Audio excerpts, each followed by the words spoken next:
રાજકોટના ભાજપ અગ્રણી અને પંચનાથ હોસ્પિટલના પ્રમુખ દેવાંગ માકડ, સેક્રેટરી મયુર શાહ, ટ્રસ્ટી સંદીપ ડોડિયાનો ગઈકાલે લીંબડી રોડ પર અકસ્માત થયો હતો.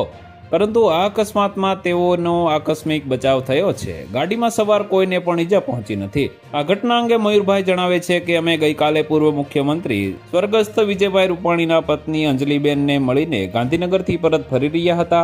ત્યારે લીંબડી પાસે નંદન હોટલ પાસે 4 આખલા લડતા હતા. ત્યારે એક આખલાનો તેઓની ગાડી સાથે ટકરાવ થતા ગાડીને નુકસાન થયું હતું. પરંતુ ગાડીમાં સવાર દેવાંગ માકડ, સેક્રેટરી મયુર શાહ, ટ્રસ્ટી સંદીપ ડોડિયા ઉપરાંત ડ્રાઈવર રાજુભાઈને કોઈ પણ જાતની ઈજા પહોંચી ન હતી. ડ્રાઈવરની સૂઝબૂઝના કારણે મોટી ઘટના બનતી અટકી હતી. આ દુર્ઘટનામાં ગાડીના આગળના ભાગનો કાચ, સાઈડ મિરર અને દરવાજો તૂટી ગયો હતો. એકાએક ઘટના થતા આજુબાજુમાંથી લોકો એકત્ર થયા હતા.